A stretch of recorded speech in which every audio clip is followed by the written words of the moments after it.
Hello everybody, मैं doctor Taufiq Hussain, associate professor in higher education. आज हम भारतीय संस्कृति के विषय में चर्चा करेंगे।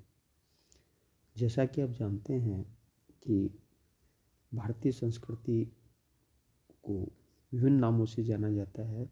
आर्य संस्कृति, हिंदू संस्कृति, इंडियन कल्चर आदि नामों से भारतीय संस्कृति को संबोधित किया जाता है। भारतीय संस्कृति को आर्य संस्कृति इसलिए कहा जाता है क्योंकि आर्य लोगों के द्वारा अर्थात श्रेष्ठ लोगों के द्वारा विकसित संस्कृति थी, इसलिए इसे आर्य संस्कृति कहा जाता है। भारतीय संस्कृति को भारतीय संस्कृति इसलिए कहा जाता है क्योंकि कुरुवंश के शासक जो भरत है, उन्होंने एक चक्रवर्ती राज्य की स्थापना की और उस भरत के नाम से इस क्षेत्र का नाम भारत पड़ा या भारतवर्ष पड़ा, और यहाँ के निवासियों की जो संस्कृति है उसको भारतीय संस्कृति कहा गया है। तो भरत के आधार पर है, कुरुवंश के शासक भरत के द्वारा है जो विकसित, जो भरत के द्वारा जो स्थापित राज्य है, उनके लोगों की संस्कृति को भारतीय संस्कृति कहा गया। भारतीय संस्कृति को इंडस संस्कृति या इंडियन कल्चर इसलिए कहा जाता है क्योंकि भारतवर्ष में जो विदेशी आक्रमण हुए उनमें यूनानी प्रमुख थे, और यूनानियों ने जो इंडस नदी है, सिंधु नदी है, उसको इंडस नदी कहा, और उसके आसपास निवास करने वाले लोगों को इंडियन कहा गया, और इन इंडियंस की संस्कृति को इंडियन कल्चर है के नाम से जाना गया। भारतीय संस्कृति को हिंदू संस्कृति इसलिए कहा जाता है क्योंकि सिंधु नदी को उच्चारण की भिन्नता के कारण है, ईरानियों ने शह का उच्चारण है करने के कारण से सिंधु नदी को हिंदू नदी कहा, और हिंदू नदी के आसपास रहने वालों आसपास के क्षेत्र को हिंदुस्तान, और जो जो जो हिंदू नदी के आसपास रहने वाले लोगों की संस्कृति को हिंदू संस्कृति है वो कहा गया। तो इस प्रकार भारतीय संस्कृति, आर्य संस्कृति, हिंदू संस्कृति और इंडियन कल्चर है आदि नामों से जाना जाता है। जैसा कि आप जानते हैं कि भारतीय संस्कृति विश्व की सबसे प्राचीनतम संस्कृति है। भारतीय संस्कृति के विषय में कहा जाता है कि यूनान, मिस्र, रोमा सब मिट गए जहाँ से कुछ बात है कि हस्ती मिटती नहीं हमारी, अर्थात हमारी संस्कृति है वो अत्यंत प्राचीन काल से है वो चली आ रही है, जबकि विश्व की अन्य संस्कृतियाँ हैं वो इतिहास के पन्नों में है, वो सिमट कर रह गई हैं। तो हमें ये समझना ज़रूरी है कि संस्कृति से हमारा क्या तात्पर्य है। तो देखिएगा, संस्कृति और सभ्यता दो जुड़वा अवधारणा है। सभ्यता और संस्कृति दो महत्वपूर्ण शब्द हैं जिनको साधारणतः हम पर्यायवाची के रूप में वो इस्तेमाल करते हैं, लेकिन सभ्यता और संस्कृति दोनों एक दूसरे से जुड़े हुए हैं, एक के बिना दूसरे का अस्तित्व नहीं है, लेकिन इन दोनों में भिन्नता भी है। जहाँ हम कल्चर की बात करें, संस्कृति की बात करें, तो जो कुछ हम हैं, व्हाट वी आर, उसको हम कल्चर कहते हैं, और व्हाट वी हैव, जो हमारे पास है, उसको हम सभ्यता कहते हैं। सभ्यता और संस्कृति दोनों एक ही सिक्के के पहलू हैं। संस्कृति से हमारा तात्पर्य हमारी जीवन शैली से है, हमारा रहन सहन, खान पान, हमारा जो लिविंग पैटर्न है, हमारा वे ऑफ लाइफ है, हमारी जीवन की शैली है, जो कुछ हम सोचते हैं, जो कुछ हम एक तरह से जो कुछ हम जो हमारा रहन सहन है, हमारा खान पान है, ये सब मिलकर के है हमारी परंपराएं हैं, हमारी जो धार्मिक विश्वास है, हमारी मान्यताएं हैं, ये सब है वो संस्कृति है।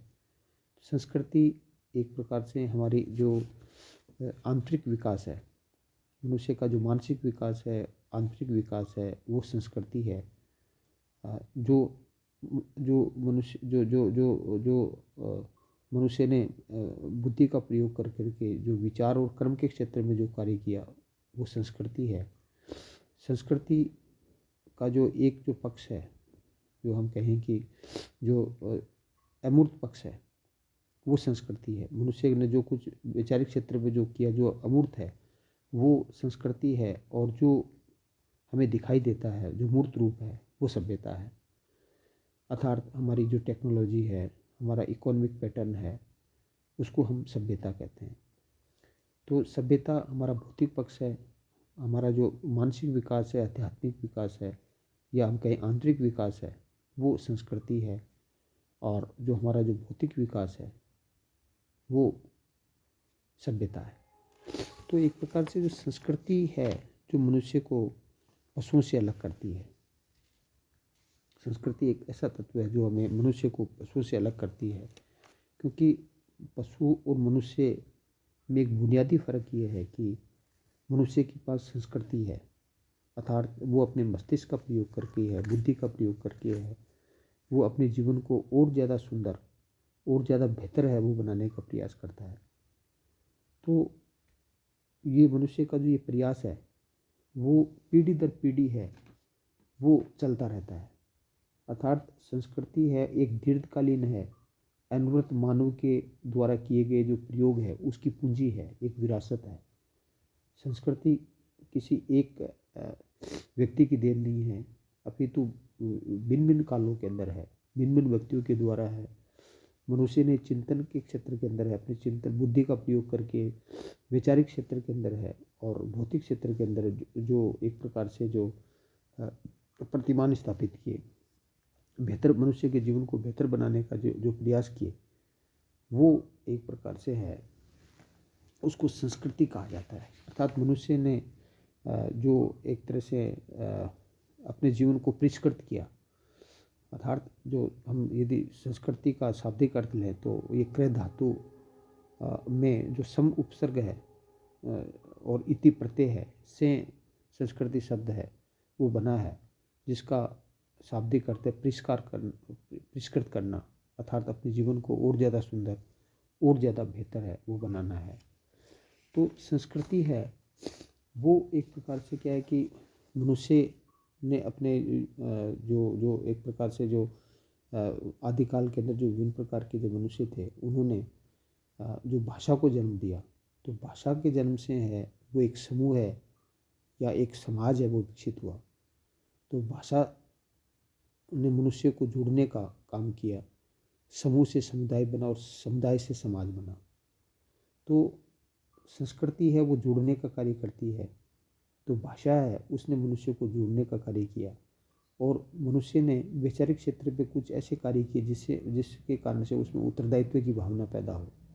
पशुओं के अंदर है वो उत्तरदायित्व की भावना है वो नहीं होती है। कुछ समय पश्चात वो अपने उत्तरदायित्व की भावना को भूल जाता है। जबकि मनुष्य ने है वो कुछ ऐसी संस्थाओं का जो जन्म दिया है जो समाज के अंदर वो संतुलन बनाए रखती है। जैसे मनुष्य अपनी बुद्धि का प्रयोग करके परिवार है, वैवाहिक समविवाह है आदि जो संस्थाओं का उन्होंने जन्म दिया, और जिससे समाज के अंदर जो बैलेंस बना रहता है, और एक तरह से जो जो जो जो उत्तरदायित्व की भावना है वो उसमें लगातार जो बनी रहती है, जो कि पशु में नहीं रहती है। तो वो एक प्रकार से संस्कृति है। और संस्कृति एक प्रकार से क्या है कि मनुष्य के जो जो जो द्वारा है, जो अनवरत किए गए जो प्रयास है, उनकी जो पूंजी है उसको हम संस्कृति कहते हैं। तो संस्कृति के में विभिन्न प्रकार के त्यौहार है, पर्व है, उत्सव है, धार्मिक मान्यताएं हैं, संस्थाएं हैं, और नैतिक नियम है, जो आपकी लैंग्वेज है आदि, जो दर्शन है, अध्यात्म है, और रहस्य का बोध है, ये सब संस्कृति के अंतर्गत है वो आते हैं। तो संस्कृति मनुष्य की जो आंतरिक विकास है उसको हम संस्कृति कहते हैं, और जो मनुष्य का जो बाह्य विकास है उसको हम सभ्यता कहते हैं। तो सभ्यता का तात्पर्य ये है कि एक तरह से सभ्यता है वो सभासद से बना है, और एक जब मनुष्य है जब किसी समुदाय के अंदर है वो प्रवेश करता है तो उस समय उसका जो आचरण है वो एक प्रकार से वो शिष्ट होना चाहिए। उसका आचरण है वो शिष्ट होना चाहिए, और उसके जो उसका रहन सहन है और जो जो उसका आचरण है वो एक तरह से शिष्ट लोगों का जो आचरण है वो सभ्यता कहलाता है।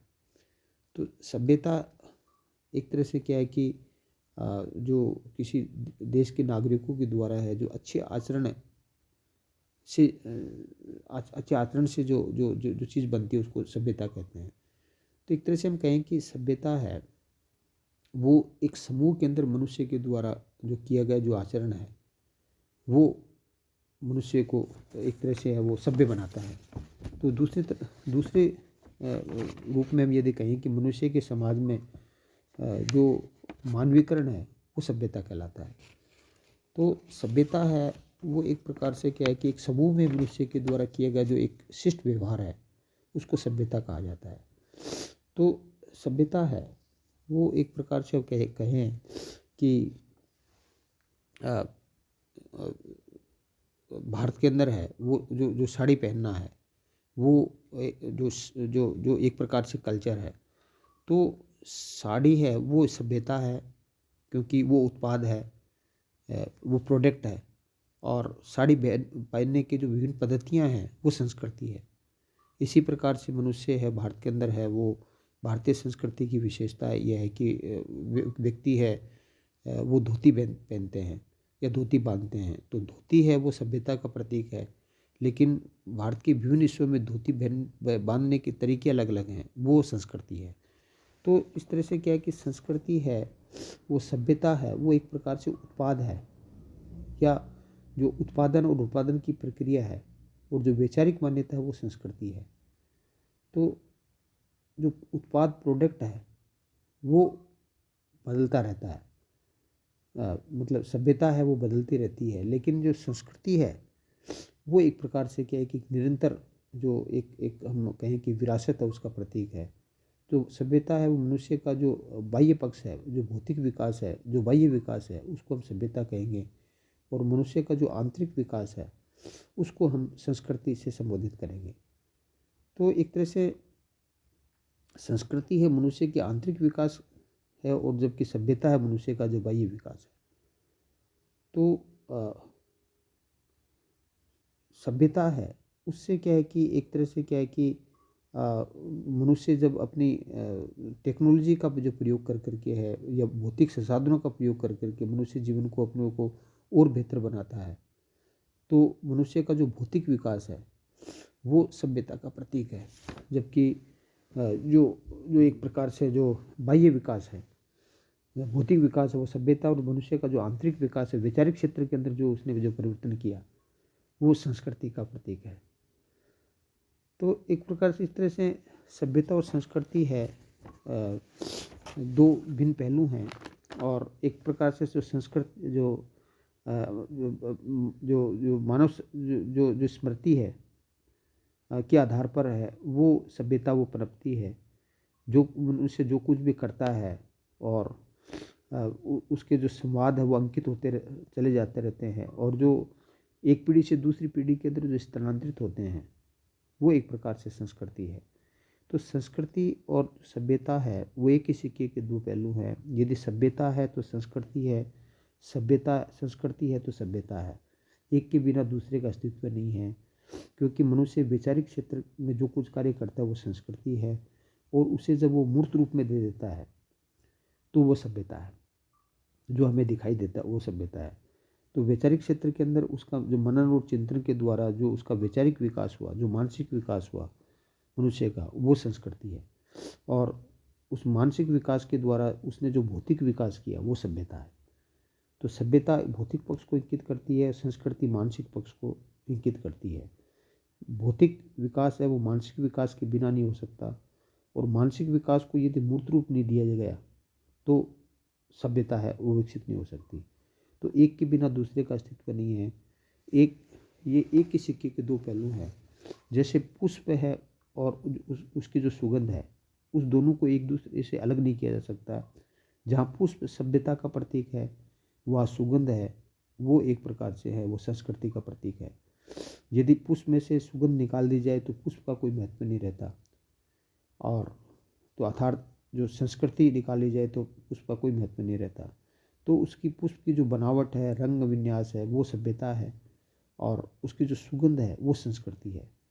तो एक ही सिक्के के दो पहलू हैं, एक के बिना दूसरे का अस्तित्व नहीं है। जैसे शरीर और आत्मा है, जहाँ शरीर है जो एक प्रकार से है वो मनुष्य का जो सुंदरीय बोध है वो सभ्यता का प्रतीक है। मनुष्य का जो हार्डवेयर है, शरीर है, वो सभ्यता है। और मनुष्य की जो आत्मा है, जो उसके संस्कार हैं, जो उसका वे ऑफ लिविंग है, जो उसकी सोच है, वो एक प्रकार से क्या है कि संस्कृति है। तो शरीर के बिना आत्मा का कोई महत्व नहीं है। यदि आत्मा नहीं है तो शरीर का कोई महत्व नहीं है। तो आत्मा और शरीर दोनों एक साथ हैं, तभी शरीर का और आत्मा का महत्व है। अकेले आत्मा का कोई महत्व नहीं है, अकेले शरीर का कोई महत्व नहीं है। इसी प्रकार जिस प्रकार शरीर और आत्मा एक दूसरे से जुड़े हुए हैं, एक के बिना दूसरे का अस्तित्व नहीं है, उसी प्रकार जो सभ्यता और के बिना है संस्कृति का महत्व नहीं है, और संस्कृति के बिना सभ्यता का महत्व नहीं है। क्योंकि शरीर से यदि आत्मा निकल जाएगी तो ऐसी स्थिति में उसमें उस शरीर के अंदर कोई सुंदरीय बोध नहीं होता। वो एक प्रकार से क्या है कि वो एक दाह संस्कार की योग्य हो जाता है। तो इस प्रकार सभ्यता और जो संस्कृति है वो एक दूसरे से जुड़ी हुई हैं, एक के बिना दूसरे का अस्तित्व नहीं है। जो एक प्रकार से जो जो हम कहें कि मानव जीवन की जो आवश्यकता है उसको पूरा करने के लिए वो सभ्यता की आवश्यकता है, और मानसिक जीवन को जो जो जो जो को पूरा करने के लिए है वो संस्कृति की आवश्यकता होती है। सब जो जो जो जो जो जो विकास की प्रक्रिया होती है उसमें एक प्रकार से क्या है कि संस्कृति की जो प्रक्रिया वो थोड़ी धीमी होती है, क्योंकि मनुष्य की जो इमोशंस है उसको आरोपित करने के अंदर वो समय लगता है। जबकि विकास प्रक्रिया के अंदर जो सभ्यता है उसकी प्रक्रिया थोड़ी तेज होती है, क्योंकि अपने जो रहन सहन है, खान पान है, वो पद्धति है वो तेज़ी से है वो बदल सकती है। तो विकास की प्रक्रिया के अंदर है वो सभ्यता और संस्कृति का जब दोनों विकास होता है तो सभ्यता का विकास तेज़ी से होता है, संस्कृति की जो प्रक्रिया वो थोड़ी धीमी होती है। तो मनुष्य जो अपने आर्थिक क्षेत्र से राजनीतिक सामाजिक क्षेत्र के अंदर है जो कुछ उपलब्धि हासिल करता है वो सभ्यता है, और आध्यात्मिक और बौद्धिक और मानसिक क्षेत्र के अंदर जो उपलब्धि हासिल करता है वो एक प्रकार से है वो संस्कृति है। तो इस तरह से हम कह सकते हैं कि संस्कृति है वो मनुष्य की जीवन शैली है, जो एक वे ऑफ लिविंग है, लिविंग स्टाइल है। तो मनुष्य का जो आंतरिक विकास है वो संस्कृति है, और मनुष्य का जो बाह्य विकास है उसको हम सभ्यता कहते हैं। तो इस तरह से हम सभ्यता और संस्कृति को हम अलग कर सकते हैं। संस्कृति वह तत्व है जो मनुष्य को है वो पशुओं से अलग करती है, क्योंकि पशुओं के अंदर वो संस्कृति नहीं होती है, जबकि मनुष्य के अंदर है अपनी बुद्धि का प्रयोग करके अपनी जो प्रकृति की जो विषमताओं को दूर कर अपनी शुद्धताओं को बढ़ाने की जो क्षमता है उसने जो विकसित की उसको संस्कृति कहते हैं, जो कि एक पीढ़ी से दूसरी पीढ़ी के अंदर वो स्थानांतरित है, वो होती रहती है। तो इस प्रकार हमने सभ्यता और संस्कृति नामक जो दो महत्वपूर्ण शब्दावली है जिसको साधारणतः प्राइवेसी के रूप में इस्तेमाल किया जाता है, जो कि गलत है। हालांकि सभ्यता और संस्कृति है दोनों एक दूसरे से जुड़े हुए हैं, दोनों एक तरह से युग्म अवधारणा है, एक के बिना है वो दूसरे का अस्तित्व है वो नहीं है। अगले व्याख्यान में हम भारतीय संस्कृति की जो महत्वपूर्ण विशेषता है उसके विषय में चर्चा करेंगे। Thank you. जय हिंद, जय भारत।